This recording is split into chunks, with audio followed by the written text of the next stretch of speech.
Hello and welcome to the Glamptuary podcast, where we talk about the experiential outdoor hospitality industry. I'm your host, Bobby Marsden. We have a fun episode lined up for you, and we're excited for you to meet our guest. Her name is Gina Marcell, and she runs Mountain Goat Lodge with her husband, Darcy, and that lodge is located near Salida, Colorado. On the lodge, they have goats, they have chickens, they make cheese, they have glamping. And as a guest of the lodge, you can actually take classes to learn how to make cheese, how to raise goats, how to raise chickens. We'll talk about all of that and more in the episode, so without further ado, let's dive in.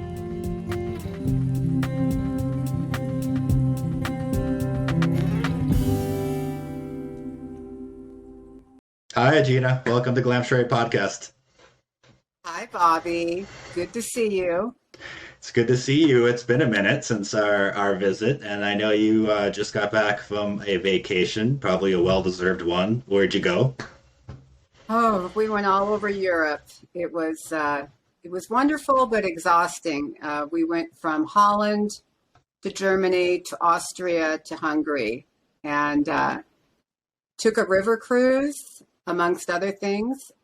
Thankfully, there was enough water for the ship. Because we were a little worried about that. And we had a great time, but it's really nice to be home and just taking care of business. Yeah, well, you're very good at taking care of business. We enjoyed our stay when we were there over the weekend. We're looking forward to another one. And I'm glad to hear that you took some time for yourself to take a vacation. I know that you can get, really caught up in running a business like you and your husband Darcy do. That would lead me to my first question, because in our conversations when we visited you, you had told us that one of the motivations for you moving to Colorado was your goats.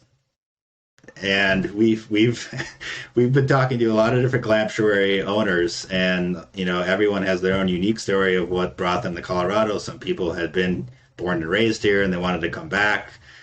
Some people visited and fell in love with it, but your goats told you that it was time to move from Washington. So I'd love for you to expand on that a bit. Tell us how you got started with animal care, and then how that eventually led to your journey to Colorado. Oh boy, that's a long story. I'll try to keep it brief. So I was doing goats up in Washington State. I had a goat rescue farm and fell in love with the creatures. They're just amazing. But realized pretty much that they were not going to be happy in that climate. It's not a good climate for goats. It's too wet, too cold. They're not really used to that weather, and it gives them a lot of health issues like hoof rot and parasites. So a friend of mine who was from Colorado had been talking Colorado up to me for years and just telling me how wonderful it was. It really wasn't anything I'd ever, heard of except for my friend. And so I started looking around for a place to move myself, my husband, and our goats somewhere that they would be healthier. Because goats originated from the Middle East. Goats need to have more of a high desert climate atmosphere to be healthy. So long story short, started looking for a business to buy and a place where my goats could have some space, and I found the Mountain Goat Lodge. Of course, it wasn't called that then, but it was a existing business for sale, and that was 12 years ago. So we moved, we brought the goats and the dogs, cats, chickens, everything with us, and they've been quite happy and healthy ever since. Well, that's wonderful, and it warms my heart to know that you were listening to your animals and what they were telling you. At least during our visit, they seemed very happy, and they made us very happy hanging out with them. Moving across the country is never easy, and finding a business to jump into is even more difficult. What was the process like when you started looking for a business and an opportunity to expand the business that you were already kind of doing? Well, I wasn't self-employed at the time. I worked for a dairy up in Seattle, and I was tired of working for the man, as we like to say. So I decided I want to try to find something that I could run myself. And I wasn't really married to the idea of a bed and breakfast, or I wasn't sure. I was looking at everything from, no kidding, from a gas station to a small restaurant to a small hotel to an RV park. And they have these wonderful business websites where you can look for businesses for sale. So while I was supposed to be working, at my job, I would be cruising the internet, as we do sometimes, and looking for businesses to buy. What caught my eye was the idea of having a small boutique hotel or bed and breakfast, because I thought if I move somewhere far away from friends and family, they're never going to want to visit. But if I have a place for them to stay and a place that's very fun and touristy, then, that's taking away their excuse. Now they can come visit. So that's kind of what led me into the idea of having a bed and breakfast or an inn. And so we found this place for sale. It was called something else. It wasn't the same at all. They didn't have the animals and all of the stuff that we have now, but it was a good beginning. And so we arranged to buy it, and we moved here. And I didn't really know what I was doing at all, but I knew that I had enough confidence to figure it out. So, that's how it started. And we've just been building upon that. Every year we add, not every year, but, throughout the years we've added like the glamping and other activities and other accommodations. But originally it was just this house here. Well, that's great that you were able to land something, because I think for most people, trying to find that special place is probably one of the more difficult things. And taking over your business, I think, was probably a great way to ease into it, because you didn't have to start from scratch. But you mentioned the building aspect. What was the motivation to expand into glamping, for instance? Even, with that being a pretty unknown thing. Well, at the time, I thought it would be cool to have like tiny houses, So that was kind of my original thought, not knowing really anything about how that works. Somehow I got switched over to having trailers or campers because you don't need a permit. So that was kind of the idea about that. And when I saw these little retro campers for sale, I thought they were just so cute, and they had everything included, like the air conditioning and the kitchen and the bathroom. And I thought, this is fabulous. You don't need to have, all the stuff that's involved in building from scratch, like building cabins or building tiny houses. Although I was very clueless about what it did need to have, as my husband will complain to anyone that will listen. I picked him up at the airport, and he was, at the time, was working offshore. And I picked him up. I said, oh, by the way, I bought 5 trailers while you were gone, and I'm going to rent them out. As a matter of fact, I have them already rented out at the end of the month. And he says, what? What were you going to do about electricity for them? And I said, oh, the salesman told me they're all self-contained. And he goes, yeah, but you got to have something, hookups. And he says, what were you going to do about water? I go, oh, they have tanks in them. They're all self-contained. He goes, well, how are you going to fill up the water? How are you going to dump the sewage? I go, I don't know. I didn't think about that. So that started off this huge conversation. I've always been an idea person. And what I mean by that is the big idea, but not the small details. I leave that for him. So I think he's still mad about that 8 years later. He's still mad because he came home for his 6-week rotation and ended up having to dig sewage and water lines and put electrical in, and we had to add a new septic tank. So it's not as easy as the salespeople at the camping store makes you believe. Like he just said, oh yeah, you can just put them on your land and rent them out. And I fell for that. So now I realize, yeah, I should have been a little bit more, I should have done more research, but it worked out. Well, you mentioned you believe in yourself and have the confidence that you're going to figure it out, and so I would think that that kind of probably fell into that folder. Yeah, it did, and it's always been my MO all my life. Is I've always figured I'll make it work somehow, and if it doesn't, then I'll just change directions, you know. So, on that note, back in 2014, I bought 4 campers. We hooked them up, as you know. That cup looks familiar.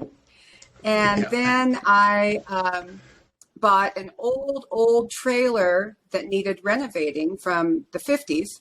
And that sat at the back of our property for several years because we just simply didn't have the time or the help to renovate it.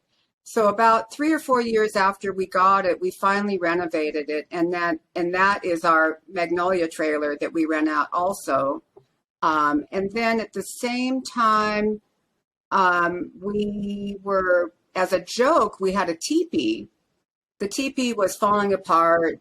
It was already here when we bought the place. And I was getting flack from Airbnb about my prices. They're saying, oh, you know, you should lower your prices. Everybody else's are cheaper. So just for fun, just to change their algorithm, I put my teepee on Airbnb for $20, you know, a night. I mean, there was nothing in it. It was just a teepee on the ground. And sure enough, I started getting people that wanted to stay in the teepee. So that $20, you know, was okay, but then we had to provide, you know, a restroom and all of that. So we got an outhouse, and then we raised the price to cover the outhouse. And then that led to building a deck and putting the teepee on the deck. And then the teepee fell apart, so we bought new teepees, and then we bought a second teepee. And so it's been evolved all these past probably 6 or 7 years. The teepee has become much more glamorous now. We finally built a separate bathhouse for the teepees, which has the hot shower and all of the bathroom for the teepee guests. We got rid of the outhouse. We added queen size beds to the teepees. They have Wi-Fi now. They have access to our farm and our hot tub and all of that. So now, of course, it's way more than $20 a night. But the teepees have actually been probably our most popular unit that we have. And we're actually thinking of putting up a third one as well. That's great. And I think that sounds like it's a lot of fun to just continue to keep building, expanding, trying things out, seeing what works, seeing what doesn't. It keeps things interesting. It does. It does. And I'm always thinking, how can I upgrade? How can I make this experience better for the customer? And that's where kind of my husband and I work as a team. He's the maintenance dude, you know, so he's always like telling me, no, I can't do that. And I go, well, yeah, but if you were a guest, like yesterday, we took the teepees down for the winter because we always take them down for the weather. And he was grumbling about the beds. And he said, what am I supposed to do with these beds? Now I have to store them. And I said, well, they're great. Everyone loves the beds. They're comfortable. And he goes, I didn't see anything wrong with the cots. I go, well, you know, that's your opinion. People like the beds more than, I said, would you like to sleep in an army cot? So we got rid of the cots in favor of the queen size beds. People love it. So I'm always looking at what's the customer going to really like, you know? And if I travel, I take other ideas from other places, you know, and I happily use other people's ideas. So it's just a little game that my husband and I play where I'm always pushing to add more amenities. And he's always like, oh, I think it's fine the way it is. I go, well, you know, you have your job, I have mine. So Speaking of that, and what I noticed when I was there is you guys have an awesome chemistry. I know that you joke and you jest about some of the squabbles that you may have, and I think that within your marriage, you know, that should be part of a marriage. It's how you improve things. But talk about the working relationship with your husband running this business, because it sounds like you both had your own careers before you moved to Colorado, and then you obviously decided to jointly run this business. What's that been like? Challenging, to be honest. It's wonderful because I can tell you that the way it used to be when he was working offshore as a merchant marine, there would be so many times where I would do something or something would happen. I had a funny experience with a guest or with a goat or something, and I wouldn't be able to tell him about it because he was offshore. I couldn't get a hold of him. So there's all these things that would happen. And finally, when he would call home and I would say, oh, Ruth broke her leg. That's a goat. Ruth broke her leg. Well, he didn't even know who Ruth was, you know. So there was this disconnect between what I was going through and what he was going through. And pretty much after a while, I just didn't even tell him stuff because there was nothing he could relate to. Whereas now he quit doing that job about 4 or 5 years ago, and now he's here full time. Now he's the one that comes in from the barn and says, hey, there's something wrong with Abigail, you know, one of my goats. He's way up to date on who's who, which animal's doing what. We can both laugh at the funny guest that you know makes us laugh or something. And so we're able to share all of those moments, those little idiosyncrasies that happen when you're running a business, especially in the service industry. And so it's, in a way, it's brought us together in a nice way. Do we still have squabbles? Of course we do. Again, we're both type A people. We're both really alpha people. I have my strong customer service beliefs that I think, you know, everything should be just so. And he's more kind of chill. He's got that sort of mellow, like, oh, it's fine the way it is. And I'm like, no, it's not. It's dirty. We need to do this. We need to fix this. We need to upgrade this, you know. So we have those little squabbles, but we both want it to succeed, you know.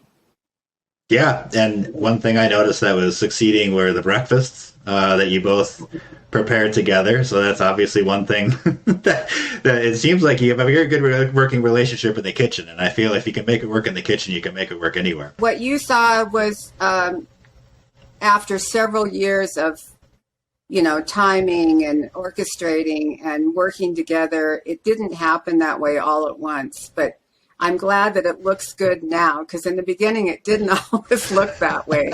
Yeah, and I basically taught him how to do some of the cooking and all that. So, but he definitely says he's the sous chef and I'm the chef. So it works out. Well, hey, you have to have your pecking order in the kitchen, just like everywhere else. Exactly. And then you offer classes, which I think is really wonderful for the guests to have an opportunity to not only come and enjoy nature, but to learn something. And we took your chicken class, which we very much enjoyed. Weren't able to take the goat class, but we're looking forward to that. What was kind of the motivation for you behind wanting to do that? Was that always in the plan, or was it something that you just decided, you know, I'd like to take this on and educate some people? I think it just sort of evolved over time with a lot of questions from people. I knew when I got here that I was going to do cheese making, and I wasn't sure about the classes. I knew I was going to make cheese because that's a definite, you know, outcome of having dairy goats. I don't remember exactly how it came about, but I do know that I always wanted this whole place to be kind of a showcase for goats. And so part of that would be teaching people how to raise goats. We do sell our baby goats. Also showing people how to make cheese and whatnot with the goat milk. That's a real natural byproduct of having dairy goats. The chickens, that came along a little later, and I thought, you know, I made all the mistakes. When I first got chickens, when I first got goats, I made so many mistakes. I wish that I'd had a class that I could have taken. It would have saved numerous lives. I'm not kidding. I've lost so many goats and chickens due to ignorance, you know. So that was definitely my motivation for teaching people. And I think I just have such a passion for these animals that it makes me a good teacher. But I also don't want people to make those mistakes that I made when I first I got into goats about 17 years ago and really didn't know anything. So yeah, the whole idea was just to share my passion for specifically the goats. And then I also really do like the poultry. Yeah, we we really enjoyed everything that we took away from it, and we've talked about opening up our own Glamptuary, and of course we fantasize about having chickens and goats and cows and horses, and then you start to actually question, like, that's a lot to take on. Like, am I going to actually be capable of handling all that? And also, wherever we go, are we allowed to have these things? And that would lead to another question. As you expand your business and you brought the goats over, added the chickens, variety of different glamping options, how has the city and county been to work with? Have you had to work to change ordinances? Have you had to try an idea and then find out, oh, that's not going to work? Like, how's that process been for you as you've added things over the years? Actually, I've been so lucky, Bobby. Our county is extremely generous to work with. If you are a farmer or agricultural producer, they're very nice. They actually have very few restrictions. And a lot of people do use animals to get an egg, exemption for taxes. So they'll put some animals on their land and then have a reduction in their property taxes. So of course I have that as well. And they were very simple to work with. We are in the county, so we're not in the city. I know that it would be a totally different ballgame if we were in the city. I know our little city does not allow chickens or goats, that type of thing. And I always tell people when they're going to adopt goats or start raising goats or chickens to check with your municipality first to make sure that you can do it.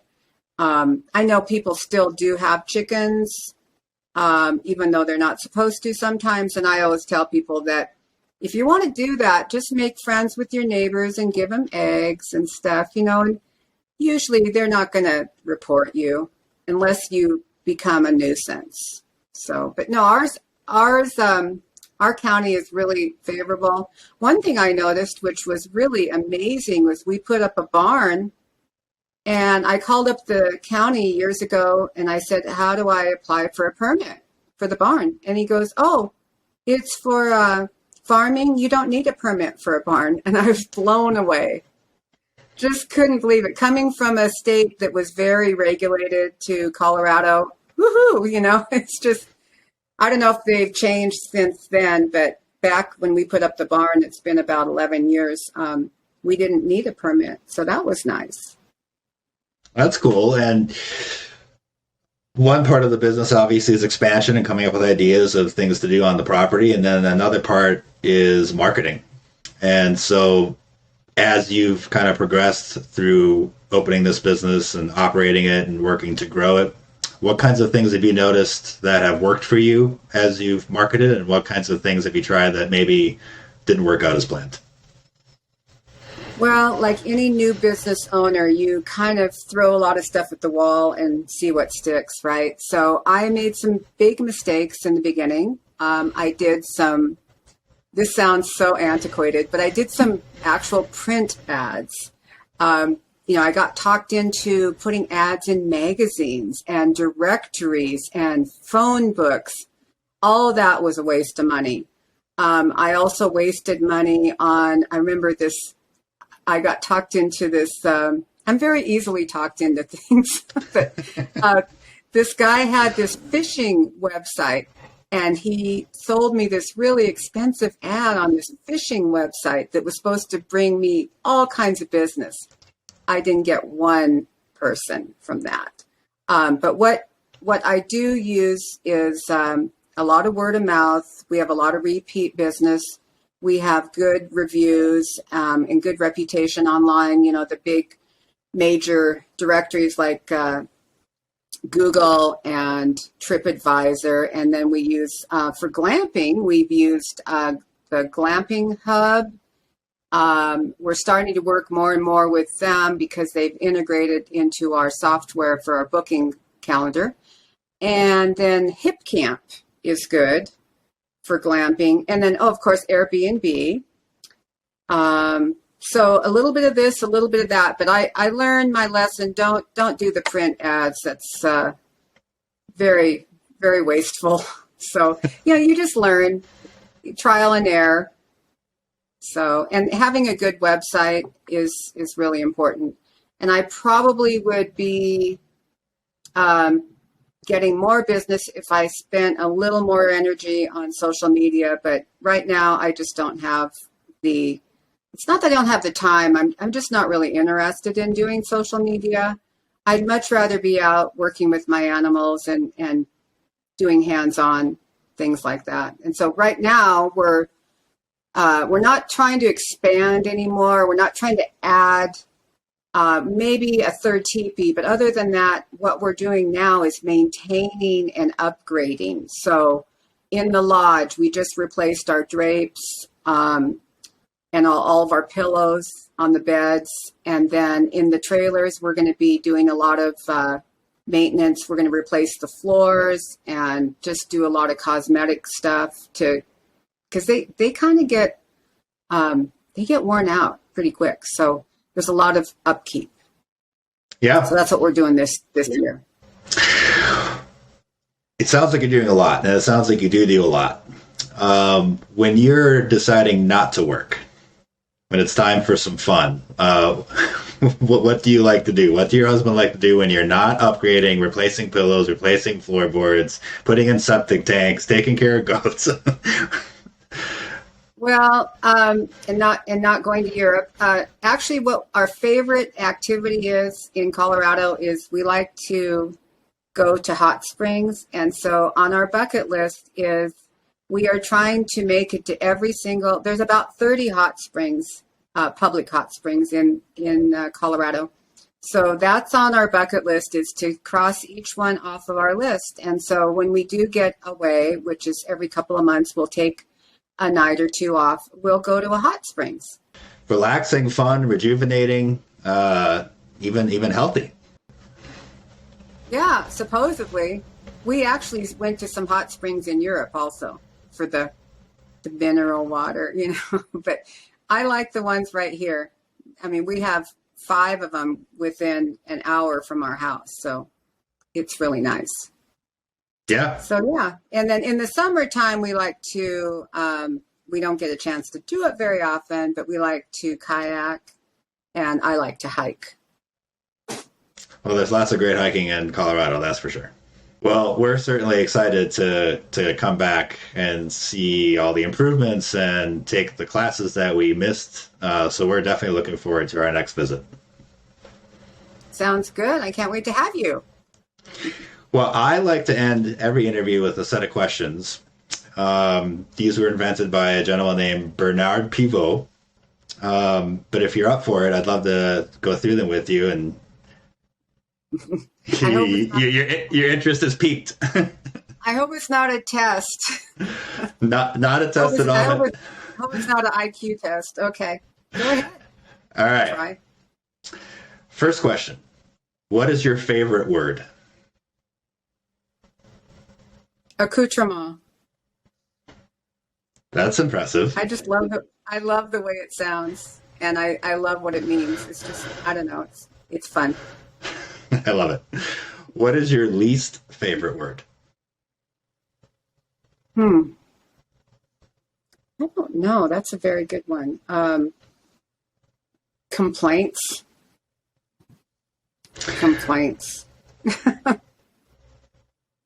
This could lead into the next question. What turns you on creatively, spiritually, or emotionally? Learning new things. Just always learning. I got, like yesterday, I finally trying to learn how to use my new sewing machine. I had to sew a hole that was in one of our teepees.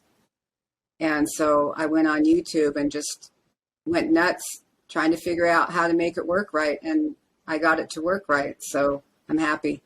But yeah, learning new things is always what turns me on. Yeah, that makes sense. That's why you offer your classes. I can tell you get enjoyment out of teaching them. What turns you off?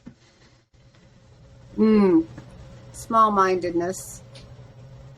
People that are afraid to look outside their own little world at the big picture. Yeah.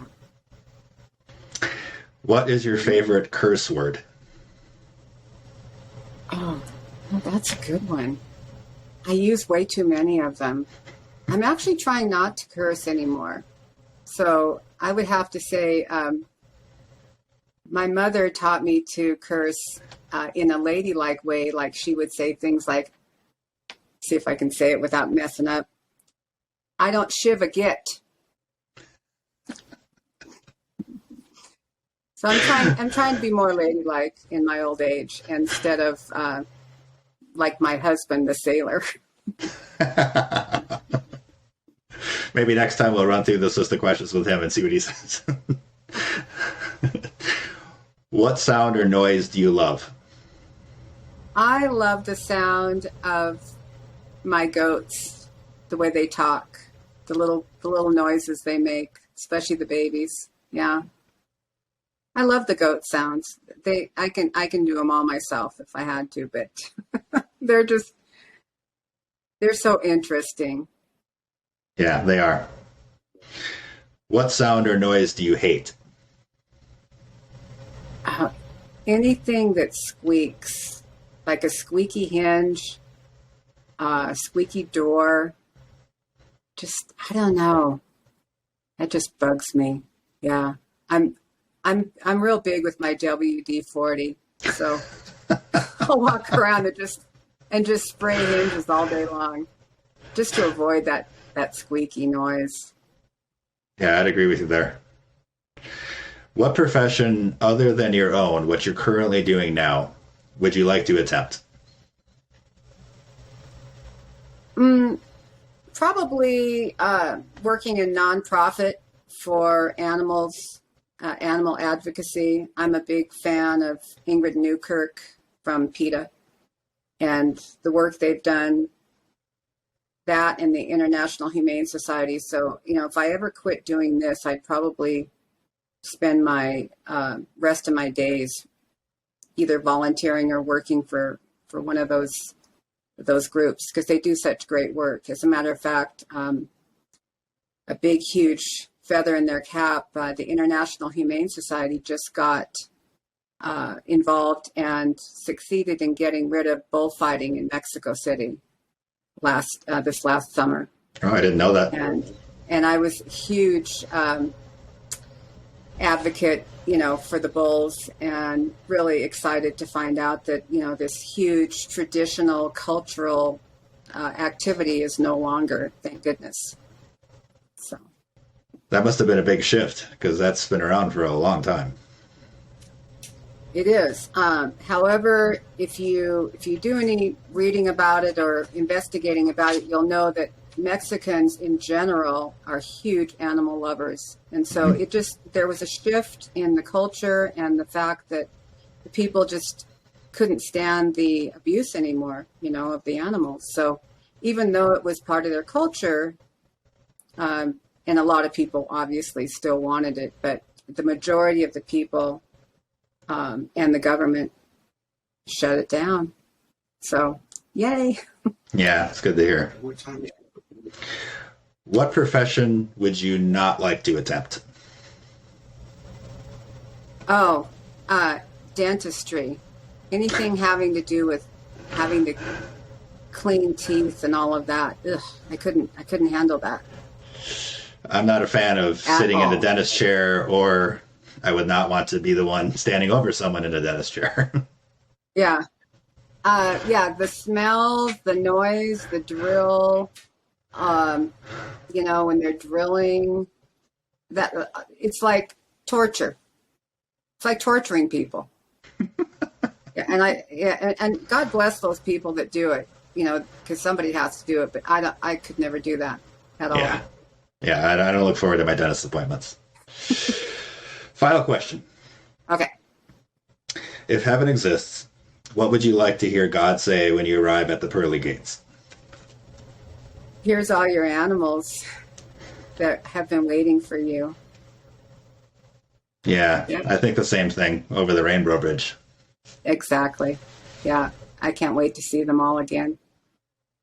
Yeah. Well, Gina, I thank you so much for your time. We really are looking forward to our next visit. We'll have to probably plan it for next summer, and Okay. we'll be sure to make the goat class our number one priority so we can really dive into that. We had so much fun spending time with them and hiking around your property. And I got a chance to milk one. I think I did pretty good. I want to expand on that. We'll put you to work. No problem. But Gina, thank you so much.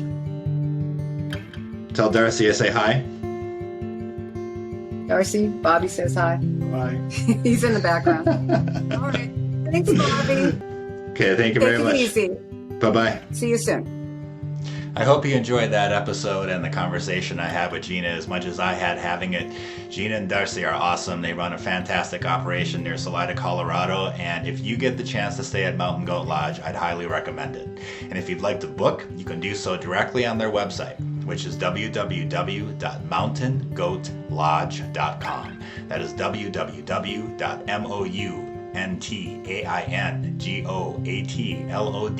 www.mountaingoatlodge.com.